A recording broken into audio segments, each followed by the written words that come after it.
What a video to make. Hello, I'm So from TBH Studying, and if you could probably tell from the title of this video, I am going on a no-buy for stationery and school supplies in 2021. Wow, I hate this. I hate this so much. Just to preface all of this, I have a lot of stationery, and because YouTube is something that I do as sort of a job, I get paid to review stationery. I receive PR from different stationery companies. I buy more stationery so I can review it and tell you guys what is worth it and what is not. So because of that, I naturally have a larger stationery collection compared to other people. However, it's gone to the point where I think it's a little too much. A while back, I made a video about the frustrations that I have with the study community, and one of the issues I had was about the promotion of overconsumption and just the blatant amount of consumerism that we have about stationery and other school-related products. I completely understand that I was complicit in promoting this image of consumerism within the community due to the kind of stationery content I was making. To sort of help me combat that, I was going to go on a no-buy for stationery in 2021 and really focus on using what I have, rediscovering my love for my old favorites, and just sort of going through my collection and really inventorying it and seeing how much I actually use up in a year and how much I need versus how much I want.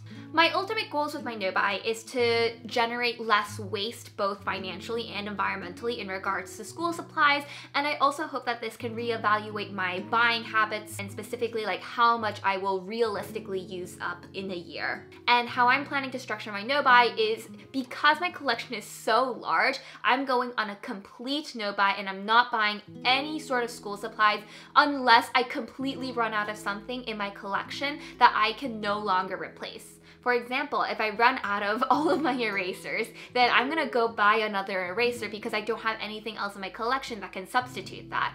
But if I run out of, let's say, a highlighter, I'm not gonna go out and buy the same exact highlighter because I have so many highlighters in my collection that I need to use up before I buy more. So far, my plan right now is to keep going with these kinds of rules, and I'll make update videos maybe every 3 months or so to let you guys know how it's been going, how much I've used up, and how much I have left. And sort of to put everything into perspective, I thought it would be a good idea to tally up the total cost of the supplies that I used last semester, as well as an inventory of all the stationery I currently have. So let's start with last semester. I decided to include things like technology and textbooks because those are costs that typically recur per semester, for example, the textbooks. And also, I know that you don't rebuy technology every single semester, but because I broke my laptop this semester, I do have to get a new one, so I figured, why not? Let's just tally that up into the total cost. So, my iPad cost $899.99 and the Apple Pencil cost $129. The case for the iPad was $29.96 and the pencil case itself was $7.99. The matte screen protector I used for my iPad was $8.99 and my laptop was $1,260.95 for a total of $2,336.68. The amount of money I spent on textbooks was $180 last semester, and as for actual like stationery, like paper, binders, and things like that, my loose leaf Muji B5 paper was $3.90 a pack, and I used about 1 pack last semester. My vintage Serif pens are $7.50 a pack, and I used 2 packs of those. My black zebra Serif pen is $1.75, and my Muji B5 binder was $6. My Avery binder for typical letter size paper was $3.99, and my Staedtler Triplus Tech Surfers that I use, the 3 that I use, all in total are $6.90. My mod liners and general highlighters, I just decided to use the price for the mod liner pack, which is $7, because I used about 4 highlighters over this past semester, and since there's 5 mod liners in a pack, I figured that was a pretty decent price estimation. My Jetstream multi-pen was $11.75, my eraser was $1, and my correction tape was $1.99, for a total of $59.28 for stationery products. And the total cost for everything I used in a semester was $2,575.96. Just looking at that number, it makes me feel so bad. To put that into perspective, that amount of money would be 3 months of rent in a student apartment in my college town. And to put it into more perspective, it would be 286 months of Netflix on the basic plan, which would be 23 years. $2,575.96 would also be enough for me to get 343 Chipotle burrito bowls with extra guac per bowl. That would also be enough money for 8 Nintendo Switches. 8! That's so many Nintendo Switches, and it's not even like the light versions, it's like the actual full-size switchy versions. That's a lot of money, and considering the fact that I repurchase these items on a regular basis, and I even buy items that I know I already have just to have more of it, that's like a lot of money down the drain. Now, to put it into perspective, I also tallied up the total amount of stationery I had in my current collection so I could keep track of how much I used up in relation to how much stuff I originally had.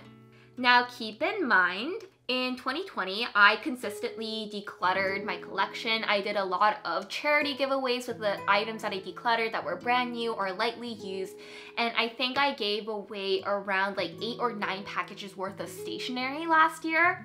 But even after all that decluttering, even after giving 8 or 9 packages away, even after passing off more items to friends and family, in total, I still had 568 items of stationery.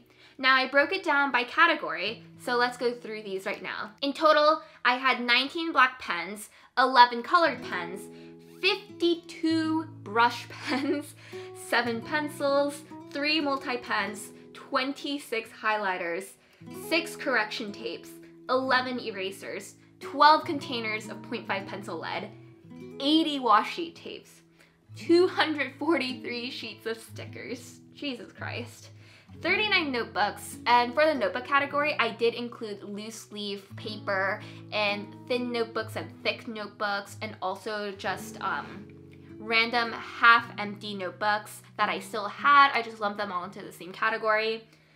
Moving on from there, I had 12 sticky notes, 6 packs of index cards, 12 memo pads, 2 tape rollers, and 27 specialty pens. And 27 specialty pens were things like permanent markers, paint markers, chalk markers, things like that that didn't really fit into any other category. So in total, of the 568 items that I currently have, I hope to use up at least 30% of my collection by the end of the year. Hopefully I hit 50%, but realistically, I don't think I can hit that 50% because like so much of that is like black pens, highlighters, things that last a long time, and I think the majority of my 30% will come from stickers and washi tape. Ultimately, this was a wake-up call for me because I didn't realize how much stationery I had until I counted it all up. And if you also have a large stationery collection like I do, I sincerely hope you don't. I have more stationery because of the things that I do. But if you also have a bit of a stationery addiction, I think you should also join me on this no-buy trip together. We can form a club. We can like support each other, encourage each other, like do peer pressure but in a positive way. And think about it this way, we can save money together and suffer together. There's no better bonding experience than suffering together. Let me know down in the comments below if you're also going to do a no-buy, because I would love to have some company. And if you don't want to go on a no-buy, how dare you? How hurtful. No, you don't have to go on a no-buy, but I would highly suggest it. And even if you don't go on a no-buy, try tallying up how much stationery you actually have, whether that be notebooks, highlighters, pens, sticky notes. Try tallying all of that up. I didn't think I had a lot of stickers. I thought I just had a little bit, but it turns out I have 243 sheets of stickers. I will never run out of stickers. I do not need to buy more stickers. So you should try inventorying your own collection. That's my plan. That's what I'm doing. I'll let you guys know how it goes in an update maybe 3 months down the line. But yeah, that's all I've got to say. Thanks so much for watching, and I hope you have a great day. I'll see you in the next video. Bye-bye!